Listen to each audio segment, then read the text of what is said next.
JASN, the Journal of the American Society of Nephrology, celebrates its 20th anniversary this year. In its first month of operation in 1990, JASN received 7 manuscripts. The editor and staff wondered if they would have enough content to fill future issues. Within just a few years, JASN attained top status in the field and has remained the highest-ranked peer-reviewed journal in nephrology and urology. JASN articles represent the best work in the field and inform and educate kidney specialists worldwide. Under the leadership of current Editor-in-Chief Eric Neilson, MD, the journal continues its upward trajectory. In this episode of ASN Kidney News Podcast, and as part of the Society's commemoration of this important anniversary, ASN Executive Director Todd Ibrahim interviews Dr. Neilson about what makes a good paper, how to choose the right journal, how authors can improve their writing, and how to write good reviews. Dr. Neilson, when you first review a paper, what are some of the key elements of the paper that you try to find? I first read the discussion section, then I read the introduction to try and determine what the context of the paper is, and then I look very carefully at the results section. Usually by looking at the introduction and discussion, I get a feel for what the authors are trying to do with their work, and then I can look at the results and see how well they've done it. When you write papers, do you write papers in that same order? Well, when I write a paper, I write the results section first, and that's what my fellows do. And each time we have enough data for a figure, we create a figure and we write the results, and we start somewhere and we add both in front and behind that figure until we decide we have a story. And we stay very focused on the results section first. Then we write the introduction and discussion. And on average, how long does it take a fellow to learn how to tell the story of a research paper? Oh, I don't know, 15, 20 years. So you're still learning. Yes. Well, I mean, there's stories and there are stories. And one of the great complexities in all of this is that today it's much harder. It takes much longer period of time to do the technical work required of today's science. And so the number of papers a fellow can publish is generally reduced unless there are lots of collaborators helping.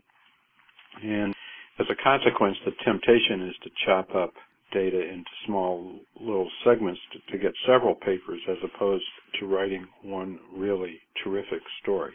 And I think we see that a lot, and it's kind of unfortunate. I understand it, but it's not a great way to do it for the reader. And it creates obvious questions that need to be answered when you don't get the full story in one sitting. As a journal editor and as a mentor, is your advice to fellows and to young investigators, it's better to publish or submit and then publish one very strong paper that tells the full story as opposed to a series of perhaps weaker papers? Oh, absolutely.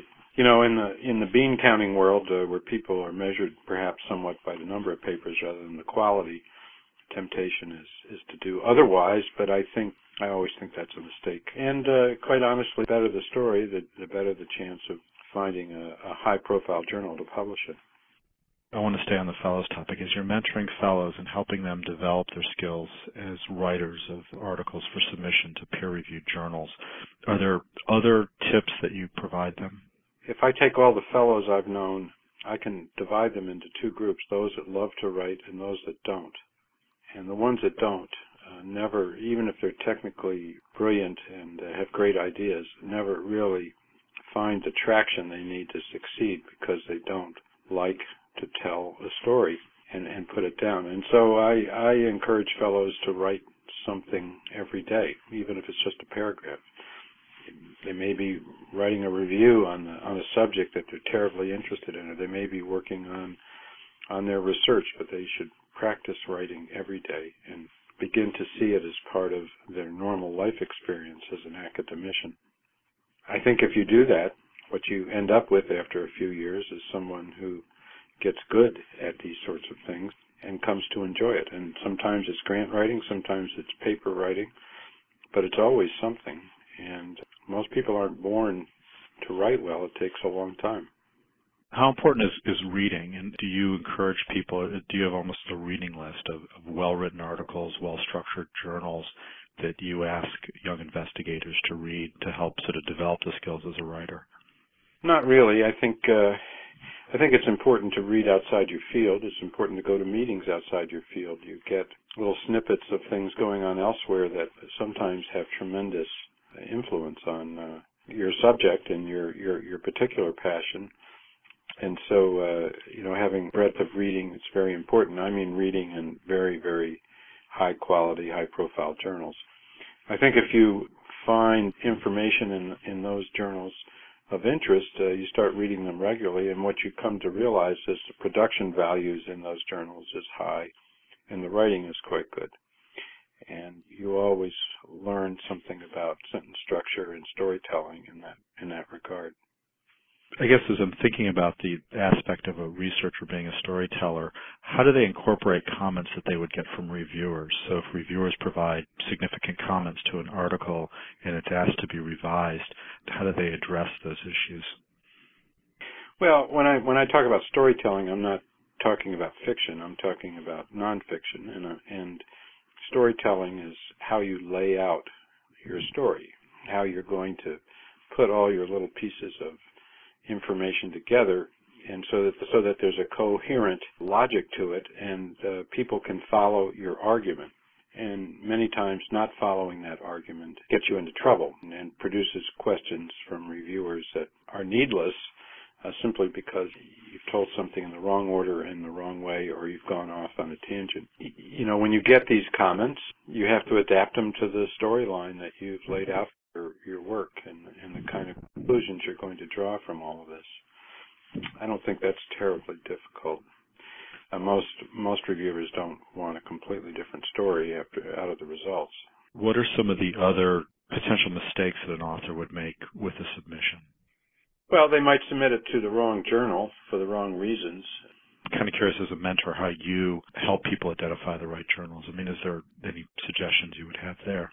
Again, it's after you read the draft of the manuscript, you get a sense of how deep a story this is and how novel it is and how impactful it will be. And those kind of determinations usually define where you start. Of course, you can't publish in a great journal unless you submit it, so you have to really think about it. But it is something that does require some thought. You have to have a sense of, do we have enough here to write about something interesting? Sometimes papers, as I said, are too small, or the story is incomplete, and everyone knows it, and it's going to be obvious to everyone. Well, you can do the additional experiments now, or you can do them later, but you'll end up having to do them. One of the most important things I ask of papers and fellows write is, does it answer the so what question?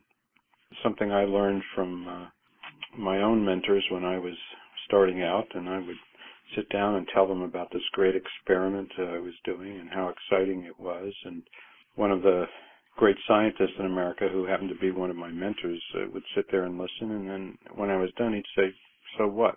It's a startling question, but it's actually one of the most important questions you can ask about your work. It keeps you focused on trying to be incremental and novel. And so what means, what's the next experiment? What is going to happen? What is the natural history of this line of inquiry? And if it's not important enough to do a second kind of experiment, then it's probably not terribly important to publish in the first place. And of course, it's nice to ask that question before you start a whole bunch of experiments, because you can focus the direction you're going a little bit better. But answering the so what question is a terribly important part of deciding where you're going to send a paper and how big it's going to be and who is going to appreciate reading it. So is someone is thinking about submitting a paper and they're looking at different journals, one of the ways they measure the journals is the impact factor. And so I guess I have sort of a two-part question. One is just your own feelings about the impact factor, and then the second question would really be, what are some of the other ways that you measure the importance of a journal? There are lots of different ways. The impact factor it's here. We have to deal with it. There are lots of other kinds of indices. People, talk about measuring H factors and how we cite things, and of course the impact factor is an obvious construct to measure short-term effects of a paper, and of course it may take a while for an idea to seep through the literature in many different directions, because not all disciplines read each other's work. And so by the time someone catches an idea and puts it to their own additional experimentation, it may take years, and you would miss an impact factor effect. The impact factor is calculated in a funny way. So, for example, JASN's impact factor, new impact factor, will come out this summer. That's 2010, but the impact factor is for 2009. And the 2009 impact factor is calculated on the number of citations in 2007 and 2008. So there's only 2 years in which citations will affect the 2009 impact factor reported in 2010. So it's a very delayed effect, and as journals change over time, you can imagine the effect will take quite a while to establish itself. So the current editorial board at JASN won't fully own their impact factor until 2011, and that will be the 2010 impact factor that affects 2008 and 2009. So you can see that the impact factor is a delayed kind of effect, but the trend of the impact factor in a journal's life can be revealing. And, if you're a very competitive journal, perhaps a short time frame in which to measure impact that is by citations is possible. But for most journals, it's not. I mean, there's only 25 biomedical journals with an impact factor greater than 16. And I mean biomedical, life science journals, general science journals. So, there's 1,800 journals out there. So most people who are working on journals and trying to make them better probably don't have a huge chance to grow their impact factor. And so they don't think about it. I think competitive journals think about it a little bit more. It's also affected by the size of the discipline, that is, by the pool of citable authors. In a discipline where there's lots of different aspects to science, but the author pool is small, the citation rate can't be very high.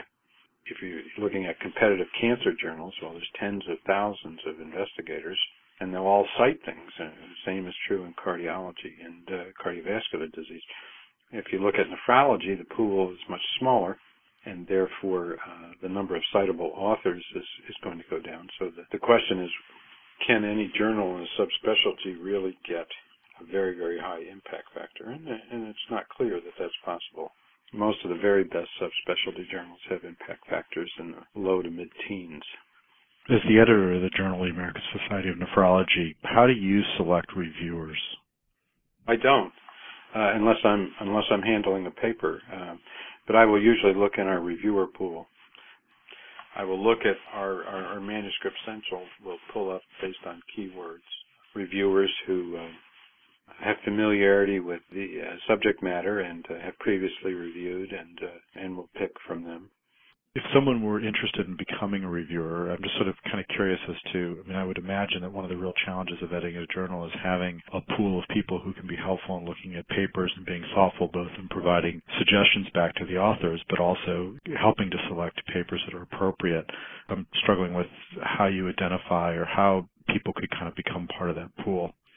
Well, the first thing you have to do is register yourself in Manuscript Central, which you do through the JASN website. So if you go, say you wanted to submit a paper or make yourself available to review, you go to the Manuscript Central part of JASN's website, and in the upper right-hand corner there's a thing called New User ? And you'd register yourself. And in that registration you would list all your areas of expertise. That's the quickest way to come up regularly in lists of keyword identified individuals who may be qualified to look at papers. The other way is to have division leaders in your own nephrology divisions let associate editors know about the availability of certain people, and that particularly in targeted areas of special interest, and that often produces some new reviewers who are used and tried out. Those are the two basic ways. In addition to being responsive and meeting the deadline for a review, what are some of the other characteristics of a good reviewer? People who are careful, people who can identify important things that have to be addressed in the current work to make it better. Sometimes those things don't exist. The papers are pretty good. Generally, though, almost everything we get at JASN goes to at least one revision, many times two, until there's agreement amongst the authors and the reviewers that the story is ready to go. We have some reviewers who have long lists of nitpicky things that, are fine, but they're not terribly helpful to the author. I generally like reviewers who can address some important questions and let the authors figure out how to do the experiment as opposed to dictating the terms of it. But that's just me. All the editors have different views on this. So when the person gets back the comments, how would you encourage them to consider the comments that they get from reviewers? Well, they're advisory. The editors will tell you whether they're interested in seeing a revision or not. It's not up to the reviewers. It's up to the editors. The reviewers are advisory to the editors, and many times, in highly competitive journals, all the reviewers will like a paper and the editor won't for some reason, and we won't ask to see it again. Right now, JASN publishes about 15 to 16% of the material it receives. So we triage within a week, usually within a couple of days, probably 65% of the material we get, and then we review the other 35% thinking that we'll publish about half of it. And that helps focus everybody on what we think is the best material for the journal. But in very, very competitive journals, it's the taste of the editors has a huge effect on how well the paper does in subsequent revision. As you look at medical publishing and think about your career and then your role now as an editor, what do you see as some of the future evolutions and trends? I mean, what are some things that you think will fundamentally change medical publishing as we know it today? Lots of people just want to look at selective parts of the literature. And so search programs that extract, interests that a reader has are becoming increasingly popular. I think those are not terribly illuminating as it relates to the rest of what's going on in science.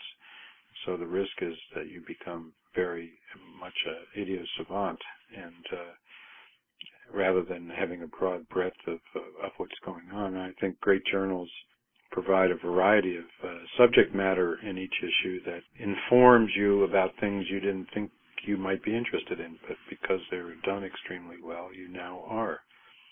And that's part of the characteristic of a great journal. I still think people will be interested in table of contents, selective reading. Paper will last as long until people figure out how to do advertising on the web. And, that's probably the greatest holdup. I suspect libraries in many medical centers will become digital almost entirely. And I rarely go to the library now because I can get everything online. So, that's just the nature of it.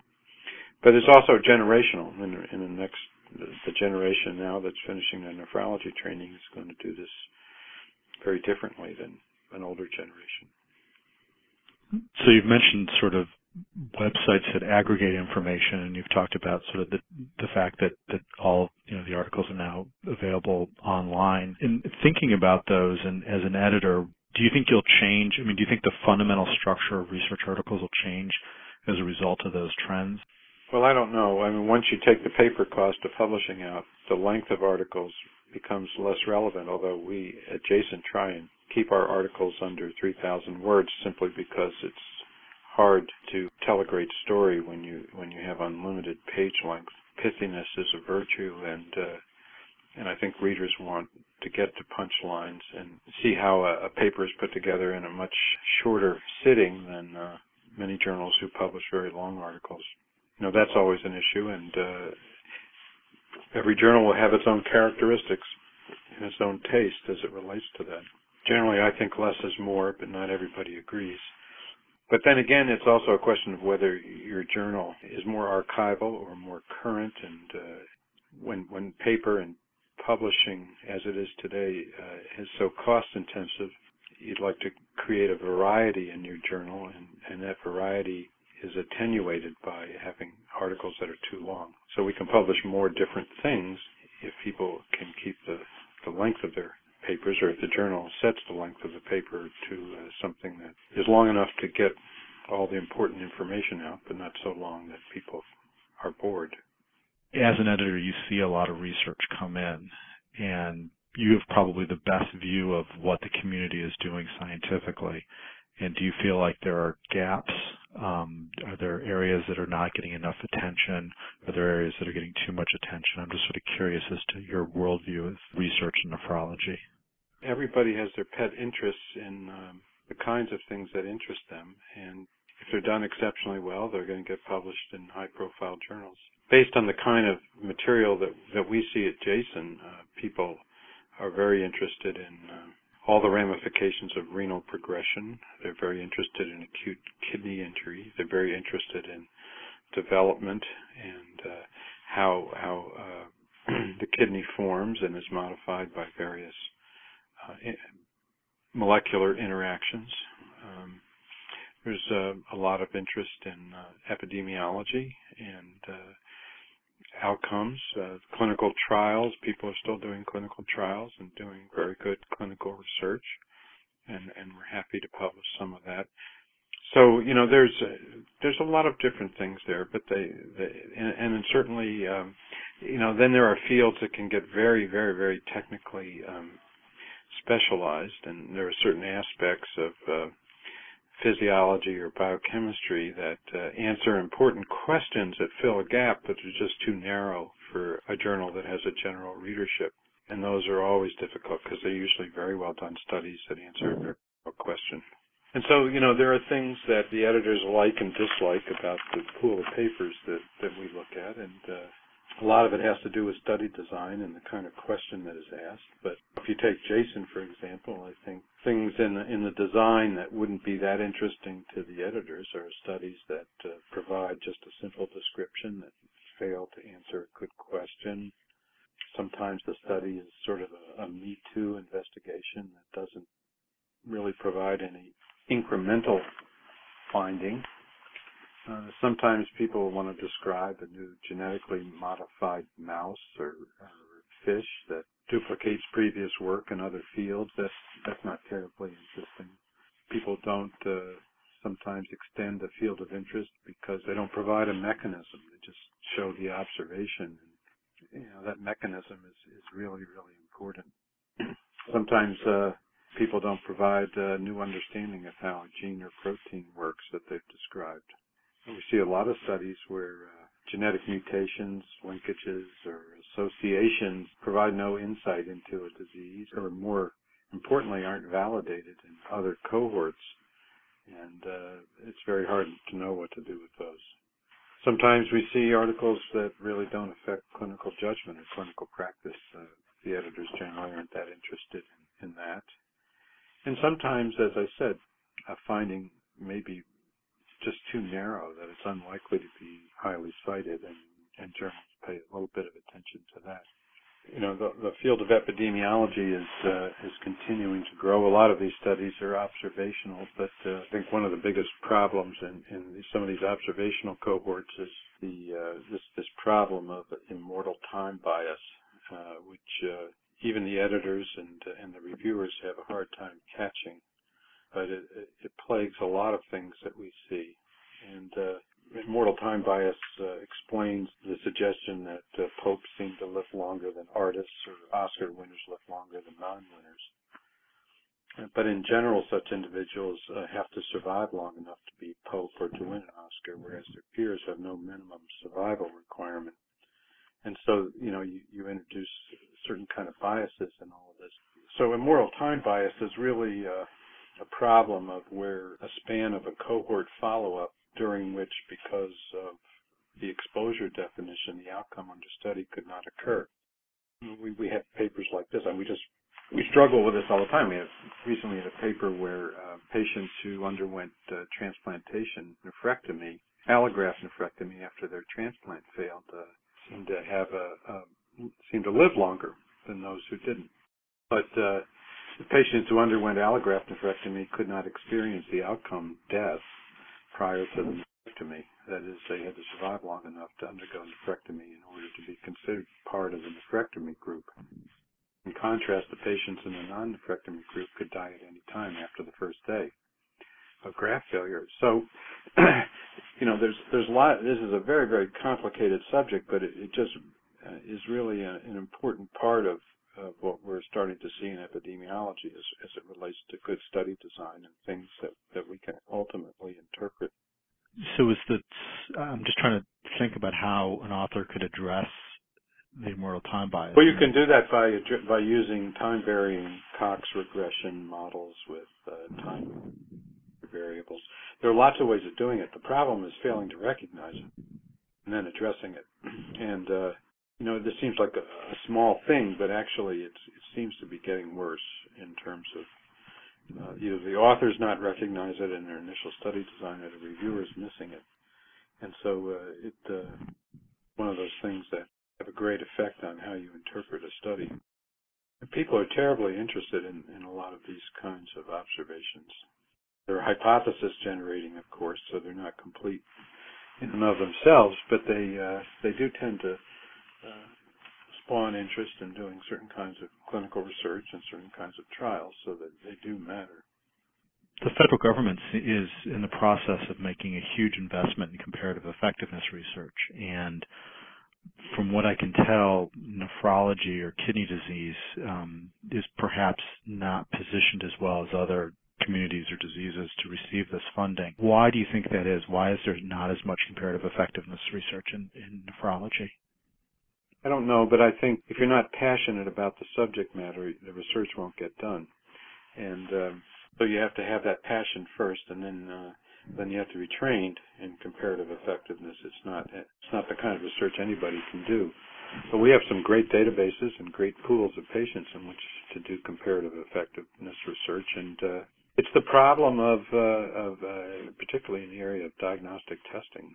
There are some really great new things, but people also keep doing older tests, and it's too costly to do that. So yes, this will turn out to be very important, and nephrology is a great place to study it. You have particularly in the dialysis population, you have very well enumerated databases for this kind of work. ASN Kidney News is a publication of the American Society of Nephrology. The ideas and opinions expressed by participants in ASN Kidney News podcasts are their own, and do not necessarily reflect the positions of the Society. To lead the fight against kidney disease, ASN helps its 11,000 members provide high-quality care to patients, conduct cutting-edge research, and educate the next generations of kidney care professionals. To learn more about ASN or Kidney News, please visit the Society's website at asn-online.org.